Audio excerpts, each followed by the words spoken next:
What's up, guys and gals? It's time for the latest piece of One Piece, chapter 1137, entitled Introducing Shamrock. Okay, so there are some theories. We will get to them. I apologize once again for the lateness of this review. It's just been such a busy month at work. January, when we started, I said, yeah, I'm going to get right back into videos. Might even start some streaming and stuff, and I'll get right into it. And then between some other minor obligations and work, long hours, it's just been, everything's taken a back seat, and I apologize for that. But I'm here now before 1138 drops at least, so we're hoping to get this one out, as soon as possible. So, the cover story continues with, obviously, Who's Who's hideout, and he was, of course, one of the Topiropo, one of the top guys. I assume Who's Who is actually directly involved in this. When I first read the cover story, I said, obviously, these are the remnants of Who's Who's pirates, his pirate crew or something like that, and they're just trying to maintain a form of power inside of Wano still. But I think Who's Who is actually directly involved here and stuff like that. We don't get to see him necessarily this chapter, but I do imagine that this is Who's Who trying to retake control. Yamato versus Who's Who, that'd be kind of cool to see. Now, then we continue on, and yes, I'm still sticking by. No one really commented on it, maybe because it was so late. No one commented on my fact that Luffy is being incredibly naively selfish to the point that I hold a lot of distaste for. But we'll get, that's already taken care of, so we won't harp on that necessarily anymore. Now, they mentioned that it's been 14 years since King Harald's death and stuff like that, but they noticed, they got to the castle and they noticed that this has been broken from the outside down. They find the giants in this chapter, and then they cut away to Loki and stuff like that, but they find the giants in this chapter that were in the garden stuff, and there is something that's actually said that's kind of... Rhodes sort of messes up, or it's a translation thing, because he says, 14 years since the king's death, no one has dared approach this castle. Or so I thought, but it's clear that someone has broken through the door and there are no guards standing watch. Now, the guards were patrolling inside the castle, so this reads a little odd. No one's dared approach. Well, except the guards, who I assume aren't stuck up there 24/7, 365. So people do approach the castle. People literally stand outside its front door. And we saw these giants casually patrolling through the castle. So Road is completely... You could argue that Road is just misinformed and doesn't understand, because he's more low on the totem pole. But yeah, that's a bit of a contradiction from what we literally just saw. So I was like, what? Anyway, so Luffy just busts right in. Zoro already remarks that the gates were busted from the inside out, clearly. So that seems relatively dangerous. Now they go through, it's obviously this massive place, it's all cool and stuff, and we get some giant lore. We finally get that confirmation of the ancient giants, which I know for a fact, they were mentioned, right? Because everyone has used this term, ancient giants, to describe ores and stuff like that. But we were always like, but I've heard people also say, or they Oni race or something. Is Kaido part of an Oni race? So we still didn't know. So the fact of the matter is that I would have to reread all of One Piece. I'm not going to do that. Not right now, anyways. I have reread One Piece before. But not to search for this one thing. If I'm wrong about this, let me know in the comments down below. But was it ever confirmed that ancient giants existed and that Ors was one of them? Was that actually the term used, ancient giant? Or is this the first time that term has actually officially been used to describe the giants who are larger and have the horns?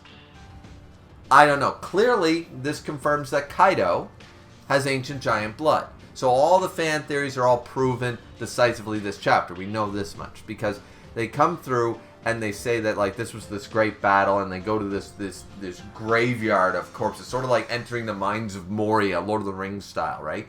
And there's all these, stuff, and Loki was there, and this is the battle where he fought his father. His father looks like an absolute badass, got one of those badass, reminds me of a fairy tale mustache or whatever, the big spikes and stuff.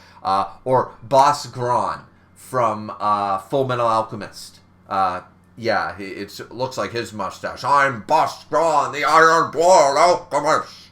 And stuff like that, right? So, that was a terrible impression, That was nasally as fuck. Anyways, So yeah, Luffy asks about it and says, "Hey, what about these horns and stuff?" And this is where Road explains the largest bones belong to the warriors of who have the blood of ancient giants. There are no longer any purebloods, at least what Road knows about in the Giants of Elbath know about. There's no more, and this would explain guys like the Jarl and stuff like that, right? There are no more purebloods, but some still have traces of it in their history. So it manifests in different ways. This could explain people like Kaido, people like Zoro's Jr., all this stuff, right?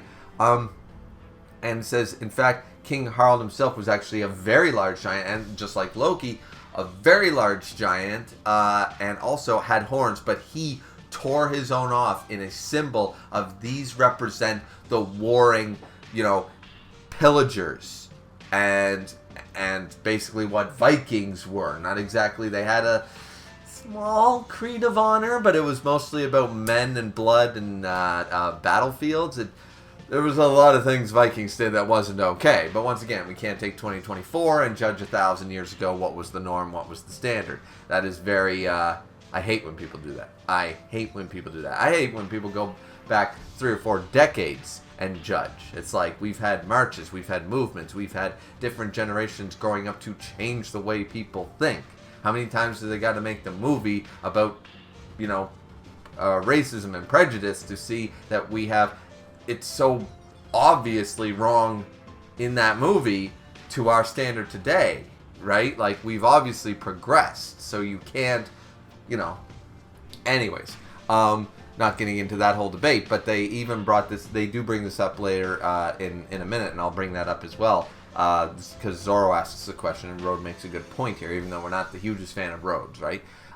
So they see this portrait of him, as I said, he's got the Boscron thing, this nice beard. He tore off his own horns as a symbol, and that's what made him the greatest king. The scarring on his head, he ripped his own horns out, and Zoro even says that's dedication.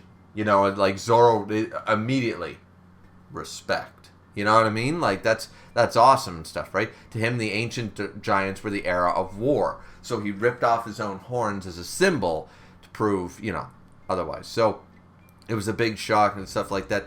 Hiruden is the other one. We learned that Loki and Hiruden is the older one from what we can attest to. So they find out that Hiruden and Loki are brothers, but he says, yes, but from, brother from a different mother, right? Because that's literally said, but from different mothers. Hiruden was born to another woman prior to Harald's marriage to the queen. So we can summarize by this that Hiruden was born first to this other woman who was not of Elbath, so she's not good enough to be the queen, stay in the country, etc., etc. Keep the bloodlines pure and stuff. And that shit, once again, we're seeing a bit of the racism and a little bit of the prejudice and stuff like that. I mean, how many movies from like the 1940s, 50s, and 60s do you need to watch where it's like, you stay with your own, see, a colored boy with my daughter and stuff, or the reverse, it's like, what's the white boy doing in this neighborhood, and stuff like that. Like, it wasn't even that long ago, and it still happens.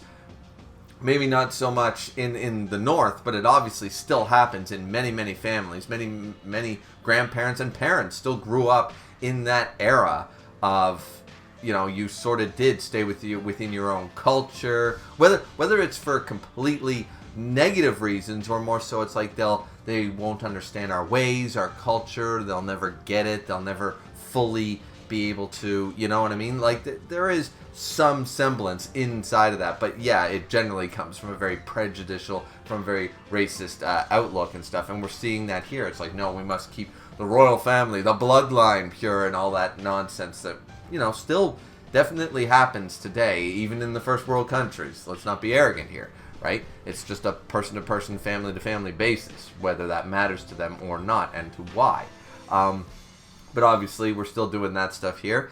And Loki is clearly the younger brother, so we learned that much, right? So this is where Zoro brings up, well, why does that matter? They're all giants. And Road's like, we're all giants? Okay.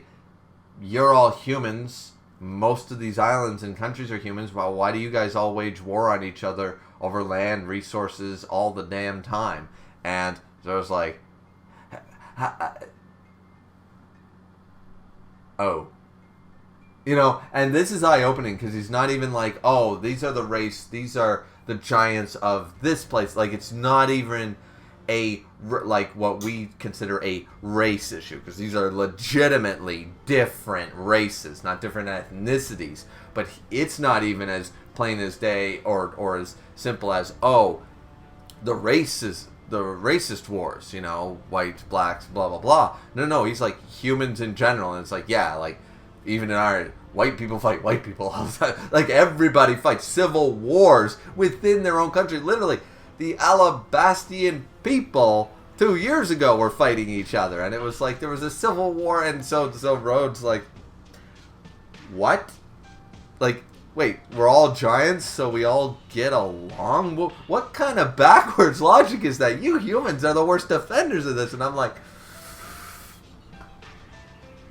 spitting absolute facts for inside One Piece and in the real world. Once again.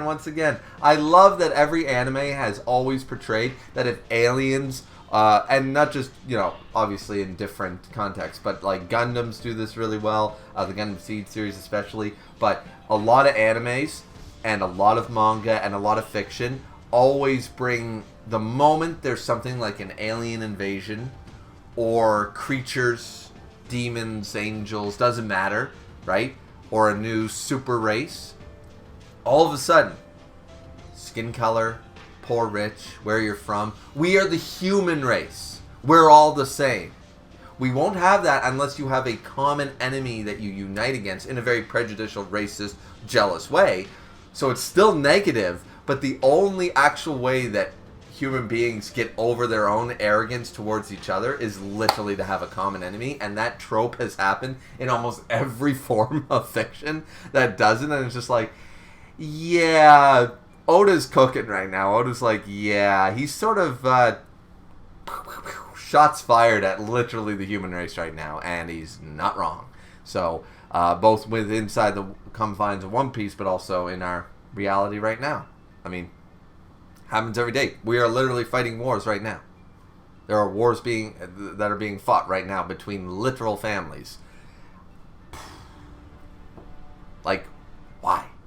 So, but anyways, I'm not even here to get into that, but I did find that very eye-opening, very funny, very self-aware. Oda was like, yeah, I'm writing this shit in and stuff. Like, and the arrogance of people who just think, oh, you're all giants, so obviously y'all get along or something. It's like, huh? What? So, anyways, we get...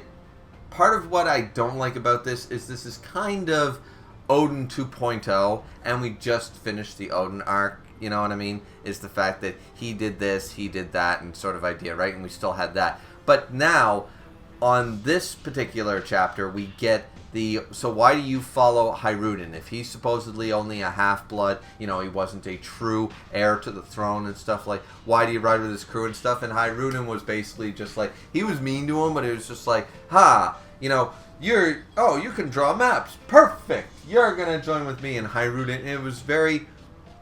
You know, Hiruden was just a very Luffy-esque character. He was straightforward and honest man, and his dream of, I want to unify all of giant kind. So what Zoro just basically said, aren't you all giants? Aren't you all getting along? He's like, why aren't all you humans getting along? It's like, yeah, good point. But Hiruden's dream is literally, I want to unify all of giant kind. Now, this is interesting, because... It's like, and everyone's like, yeah, Hiruden, I know you can do it, man. You got this. And it's like, okay, all right. The thing is, he's going to be king of all the giants, yada, yada, yada. Now, he wants to unify all of giant kind. Now, Nami looks on this a little somber, and Rhodes says, I want to help his dream come true. And Zoro even mentions, Nami laughs at this, and Zoro mentions, so you can be reasonable after all, kind of boring sort of idea. But he sort of, and Nami laughs at this. I think that there's a little bit more to the story. Like, obviously Zoro can recognize, but it's coming from Rhodes, so he's a little embarrassed, I think, that it's like my dreams and why I want Hiruden don't matter. I believe in Hiruden, and I'm going to make his dream come true in any way I can help. And Zoro, with his own ambitions, has said this multiple times. The dream of my captain supersedes my own selfish desires and my own dreams. I will make Luffy Pirate King.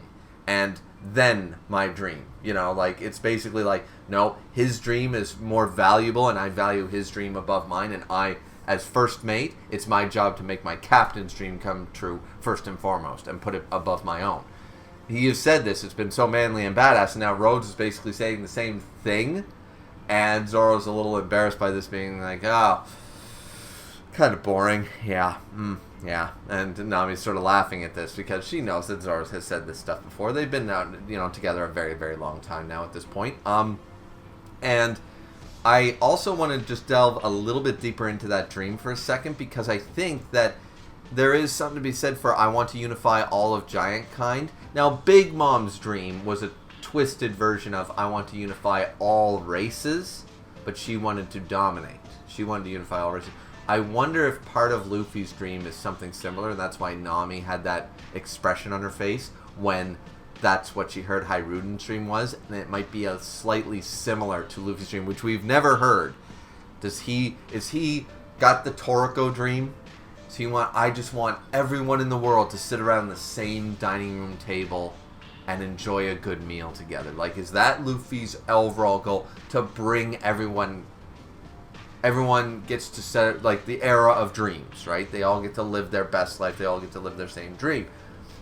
It's a little cliche. I don't think that's the whole story or the whole dream, but it might have something to do with it. There might be a sprinkling, maybe a smidge of some of it in there. So anyways, yeah, that's definitely, and as I said at the beginning of this, that's where they do find the other giants, yada yada yada. Now, okay, so Loki is getting his absolute shit kicked.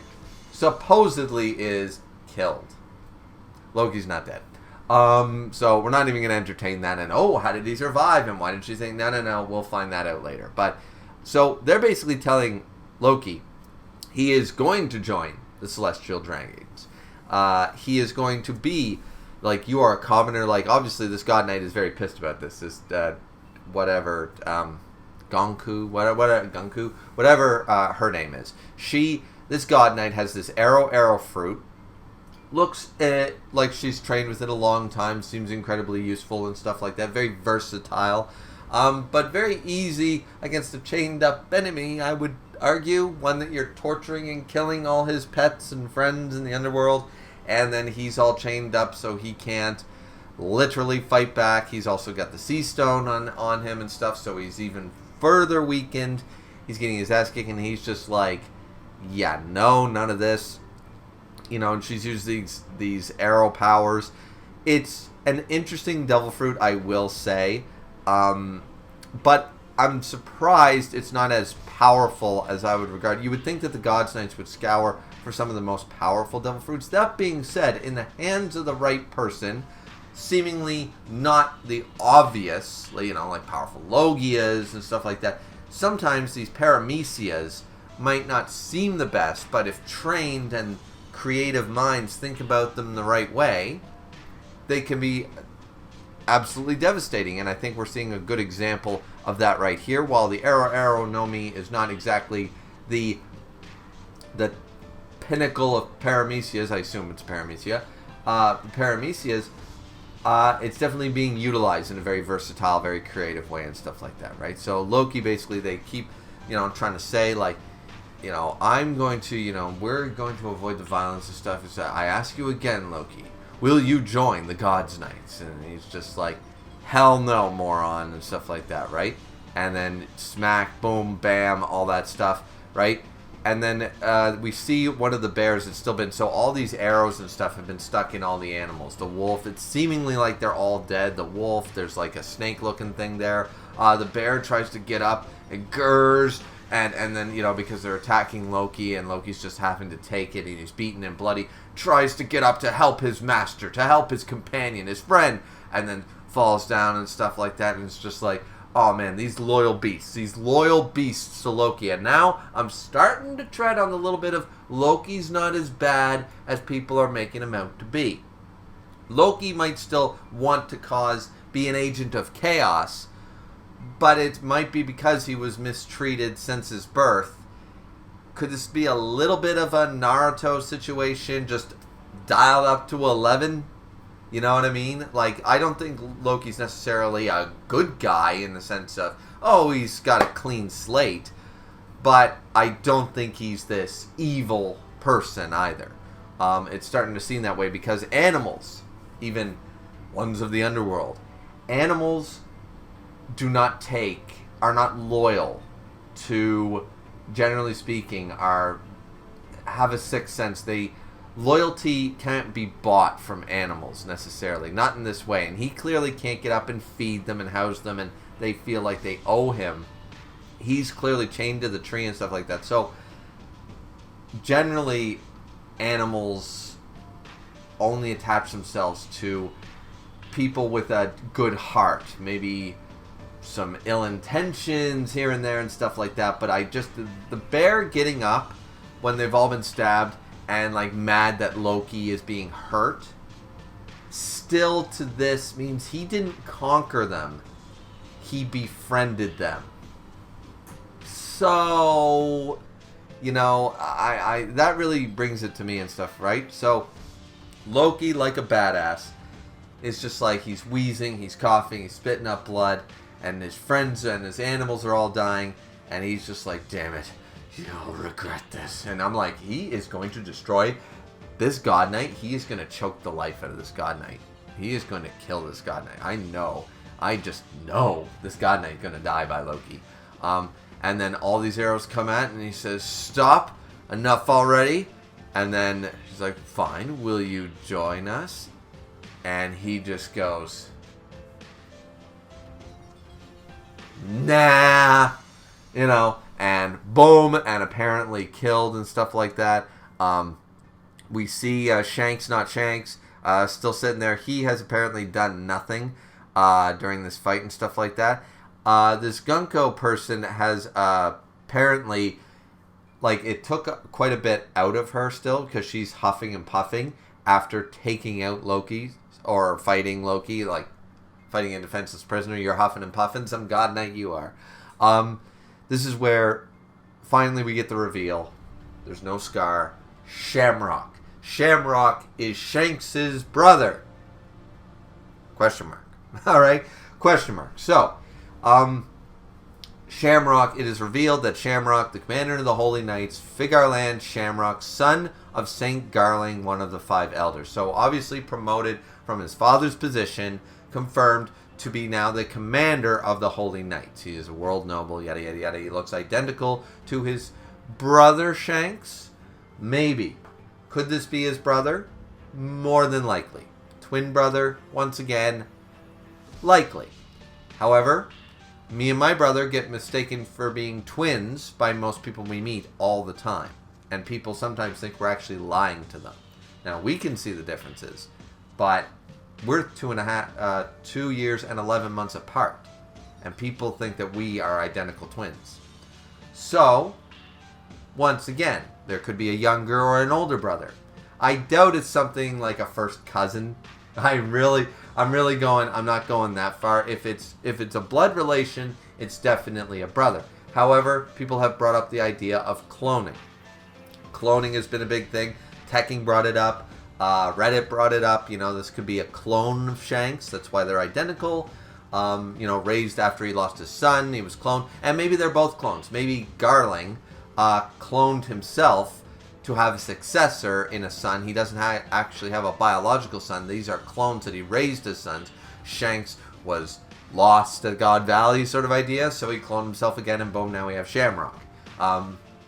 Okay, so those are all viable options. I guess my idea that this is Garling in his younger form is thrown out the window, right? Obviously, that's not the case anymore. That was a very Hail Mary attempt theory, but that one's thrown out the window. It's most likely this is his actual brother. Whether twins or, a year apart or something like that. I'm not sold on the clone thing yet. I'm really not. I do think it's just straight up Shamrock is Shanks' older and or younger brother. Most likely younger, I'm going to say.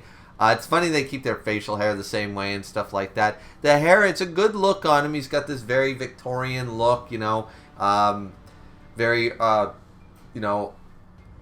aristocratic, French chevalier, stuff like that. On God, like reminding me of Raphael from like Soul Calibur sort of idea. He's definitely got that look, that swanky, look. Like, I feel like he would not look out of place on Downton Abbey or something, you know what I mean? So, yeah, definitely like a British royal knight. So anyways, he's just basically saying that, yeah, we are going to conquer. So we get that big reveal and stuff like that. We're going to now bring under command the vicious warriors of Elbath, which realistically, there's not as many left anymore, who conquered the New World long ago. Supposedly they ruled the New World. We are going to bring them under the command of the world government now once and for all. And it's like, okay. So here's the thing about that, is that they just supposedly killed Loki. And obviously their intel is bad because they have no idea that most of the, like, the last generation, which 80, 90 years ago, that was the last time. That was the last time there was giants who fought, who were vicious warriors. They're not being raised that way anymore. So their strength their reputation is probably what's keeping more forces at bay. Their king is gone. And they're one of their most powerful warriors, obviously in the form of Loki, betrayed them, blah, blah, blah, or from what we understand, and now you've just killed him. Big Mom killed one of the two greatest warriors. So, you know, this should be quite interesting to see what exactly is going to take place here. I am very curious to see. This is not a direction that I thought that they were going to take. That now Shamrock confirmed it. And once again, this does not mean, by the way, this could be a red herring to tell us that Shanks was obviously not the one in the room of authority with the Gorosei. It still could have been Shanks. And this could be Oda's way of trying to trick us. That one is still up for debate. That one is 100% still up for debate on whether that was Shanks or Shamrock. It's looking like it's supposed to be Shamrock. But, once again, Shanks obviously is related to the Figarland family and stuff like that. And their responses of, you know, since it's you, we've allowed you to come here sort of idea. But it's like, you know, that's kind of odd, because it's like, well, yeah, it's like, okay, we know you're, obviously, you could make a mess of this place, but you obviously came alone, yada, yada, yada. He's wearing the cloak, you know, sort of idea to hide himself. You know, he's whisking his way through the shadows. And it was just like, since it's you, we'll hear what you have to say. And it's like, okay, so the Gorosei were kind of like, all right. It's no different than the Whitebeard, but it just did end in a clash. It's no different than the Whitebeard, red hair meeting up stuff. It's like, okay, not here to fight. Just want to talk. Then we're going to go our separate ways. Today's not the day. The Gorosei might have recognized that, as Shanks did, by going there. And that still could have been Shanks.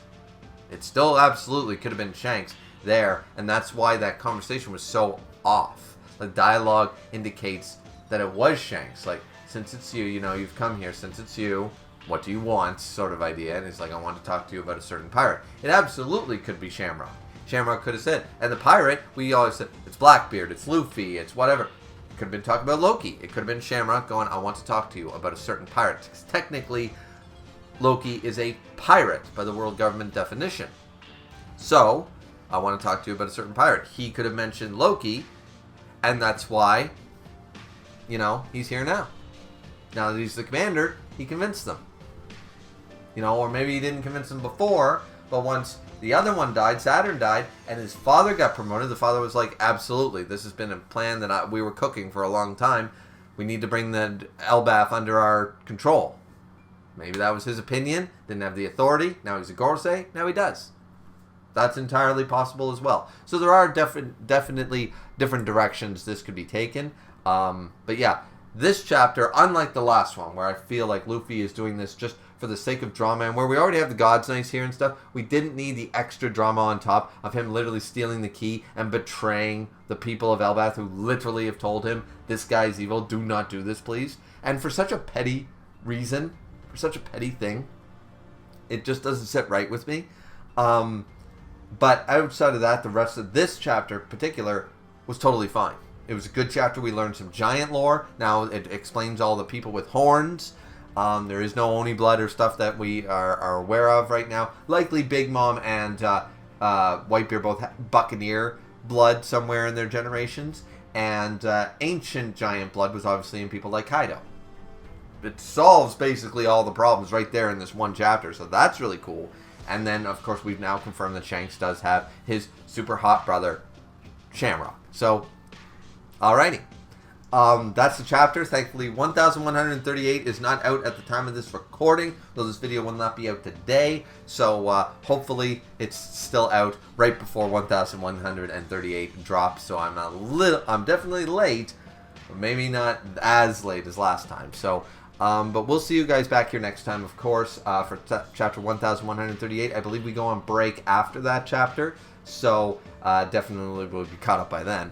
But yeah, what did you guys think of the chapter? Let me know down in the comment section down below. Don't forget to like, comment, and subscribe as always, and we'll see all you wonderful people back here once again for the next piece of One Piece. Looking forward to it. Hope you guys are too. Like, comment, subscribe. Plug, plug, plug, and we'll see you next time. Sayonara.